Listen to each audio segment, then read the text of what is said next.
Lembro que a primeira visita que eu fiz no abrigo, eu me apaixonei primeiramente por uma criança de 10 anos.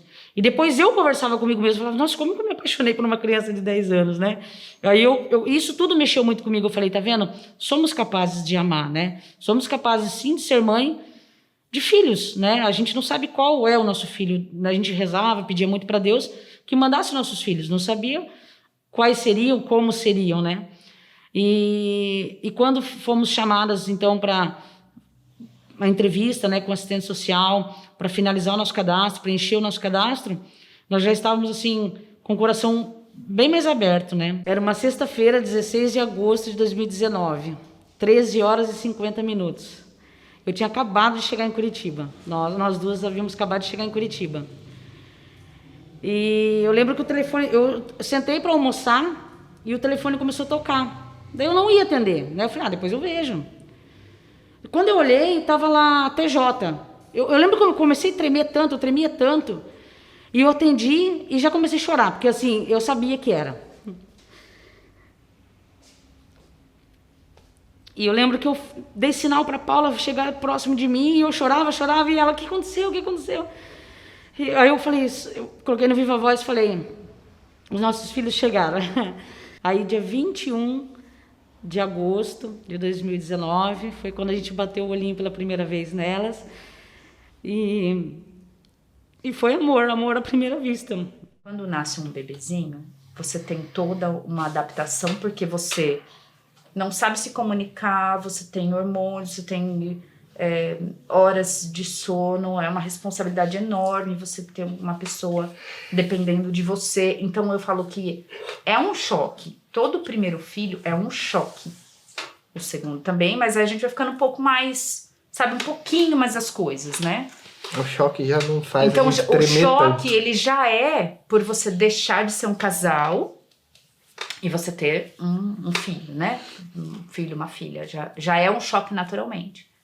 Porém, quando vem uma criança já um pouco maior, deixam de ser necessidades apenas físicas, né? Fisiológicas, de contato, de choro, de comer, de quente, de colo. Deixa de ser só esse tipo de necessidade e tem uma necessidade de pertencimento, porque já tem um reconhecimento disso, né? E a criança maior não confia em você.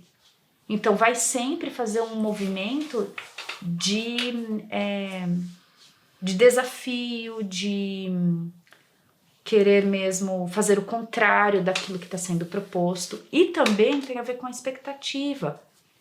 Eles esperam que esse lugar, essa família, essa casa, esse pai e essa mãe sejam pessoas que permitam tudo, que façam todas as vontades, que não tenha mais horário, que não tenha mais que comer certas coisas. Então também existe da parte deles uma expectativa de que pai e mãe são seres que fazem tudo a qualquer momento, da forma que eles desejam e que estão 100% do tempo disponível. E aí quando eles vêm para essa realidade que não é assim que funciona, porque existem regras, existem horários, tem uma cultura dentro daquela casa. Regras, são novos horários, são novas culturas, são novas pessoas. Então isso tudo entra num choque gigantesco e que é difícil para os adultos e é difícil para a criança também. Foi numa das visitas, aí foi minha mãe com todas as minhas irmãs. E aí ela tava andando e eu olhei e falei, tia, você não quer me levar embora? Eu lembro que era um dia meio frio, tipo julho, assim. E eu tava, tipo, descalça, só com uma blusa um pouquinho grande, tipo um vestidinho.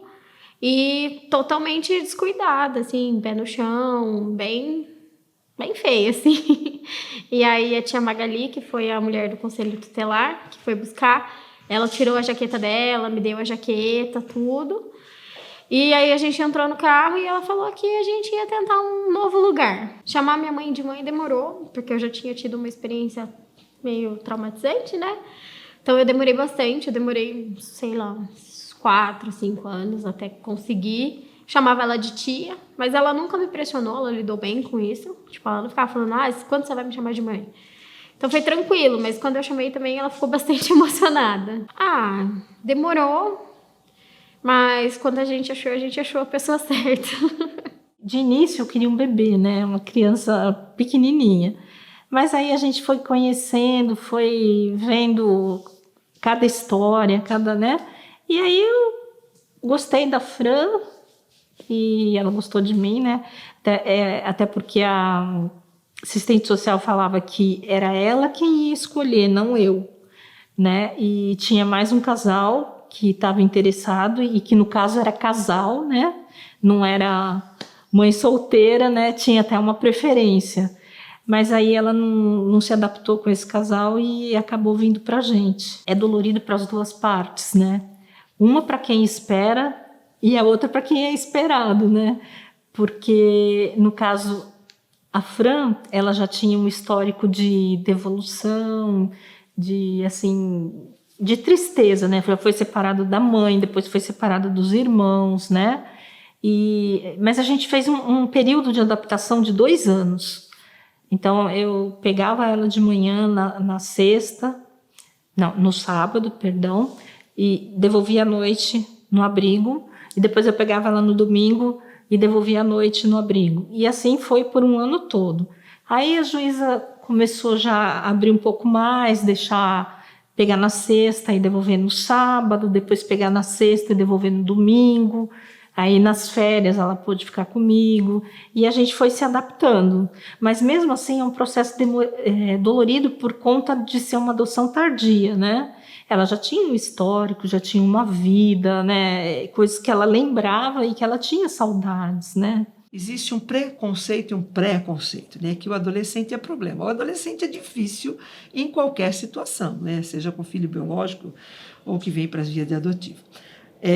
A diferença que eu acho que é positiva é que quando é uma adoção de crianças maiores, ela faz uma escolha pelos pais, porque ela, inclusive, te adota. Então, a chance de dar certo também é muito grande, porque não é uma imposição. A criança pequena, ela não tem muita escolha, ela ainda não tem esse discernimento. Mas a criança maior, ela tem a escolha. O trâmite, como regra, é o mesmo, né?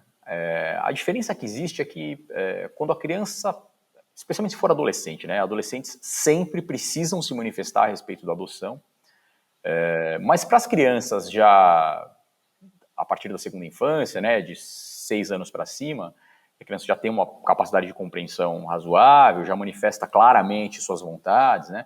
Também é importante ouvir a criança. Claro que com um modo técnico para isso, né? Claro que a gente vai fazer perguntas com a linguagem adequada para a criança, às vezes isso nem se faz sob a forma de pergunta, mas observando como a criança se comporta perto dos adotantes, né? Às vezes a gente não pergunta deliberadamente, você quer ser adotado, como a gente faz para um adolescente, né? Muitas vezes a gente percebe, a gente faz essa análise percebendo como a criança se comporta perto dos adotantes. Mas a principal diferença é essa, né? É a percepção de que a criança que já tem as condições de manifestar suas vontades, expresse se ela deseja aquela adoção ou não, ainda que com a linguagem peculiar dela, ainda que é o jeito dela. É dar um novo significado para a vida desse adolescente, né? Que vem já tão fragilizado, com uma história de vida, com uma bagagem de vida tão difícil, né? Com várias violações de direitos, né? Com vários abusos. E aí, o olhar deles, às vezes, é de uma de desesperança mesmo. Então, a adoção tardia é um novo sopro que vem para dizer que você é importante sim, você tem potenciais sim, e eu acredito em você. Eu sou muito a favor da adoção tardia para esses adolescentes que, como uma adolescente recentemente me disse, só precisava de um empurrãozinho. Então, assim, eu vou ler essa carta, né, de uma acolhida que, nossa, claro que a gente vai preservar o nome dela, ela tem 15 anos. Então, ela escreveu assim: Elaine, você tem um coração tão bom, o amor, carinho que eu não tive na minha mãe. Eu recebi de você. Eu amei te conhecer. Foi uma pessoa boa para mim. Conversou comigo, me deu muitos e muitos conselhos. Eu considerei um papel de mãe para mim. Você me deu tanta força, coragem, insistir, persistir, mas não desistir. Assim como toda vírgula muda uma frase, uma atitude muda uma história.